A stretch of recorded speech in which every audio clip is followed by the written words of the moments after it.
One of the most common complaints that we hear in our office is, "Doctor, my hamstrings are so tight." Guys, I'm Dr. Alex Ritza, downtown Toronto neurostructural chiropractor, and today we're going to be talking about tight hamstrings, what might be the cause of them, what you can do about it, and then give you a couple drills to try at home. Because in my experience, tight hamstrings, they're usually not the actual problem. They're usually either A, a consequence of the spine and the nervous system, or B, actually a symptom of hamstring weakness. So today we're going to give you some drills to take care of the hamstring weakness part. A few drills that you can do at home without too much equipment that's going to improve the strength of your hamstrings, that for the most part works really well to increase your hamstring flexibility and just how tight they feel.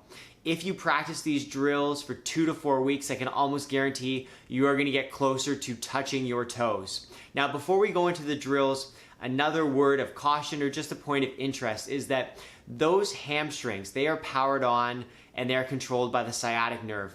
And in our experience, if the low back and spine are unhealthy, if there's an undue amount of stress on that sciatic nerve, one of the biggest consequences of that can be tightness in the hamstring muscles. We know that a stressed nerve is going to produce weaker and tighter muscles, and that can often be a reflection of a problem in the spine. So if you try these drills and you notice they are not helping, it's probably time to consult a professional about your spine and see if there might be a problem. Also, we notice that in terms of that hamstring tightness and weakness, that sitting is probably one of the biggest stressors, the biggest culprits that can create problems in the hamstring and the spine. So the more walking that you can do, the more you can get up from your desk, the better. So let's go into those hamstring drills that you can do at home, and let's hope that it's not a problem with the spine causing it. So everyone, here's a couple tips with these simple hamstring exercises. With these concentric hamstring curls, be sure to hold that curl for 1 second when you get to the top, really feeling it in the belly of the hamstring. And then with the next progression, you're going to be able to get the resistance band to stay there by holding it between your toes. And as we move on to more difficult exercises, we want to differentiate the glute movement and the hamstring movement. So when you curl that hamstring up and hold it, the last part here is engaging the glute, clenching the butt together, and lifting that leg straight up without using the back. This drill is going to be challenging for a lot of you, but it is excellent for building strength and mobility through the hamstrings. Lower the leg down as slow as you possibly can and try to make sure that you engage your core and isolate as much of the movement to that hip as you possibly can.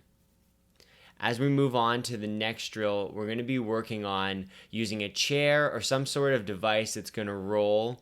In this one, you're going to watch out for the plants, of course, at home, but we want to engage the glutes, lift up the buttock and the low back by squeezing the glutes together.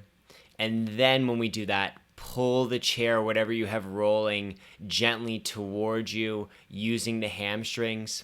With all of these, we can lift the glutes up, curl once, let it go back out, lower down. Is 1 rep from a set of that should include 8 to 10 repetitions, likely trying 2 to 3 sets for all of these drills.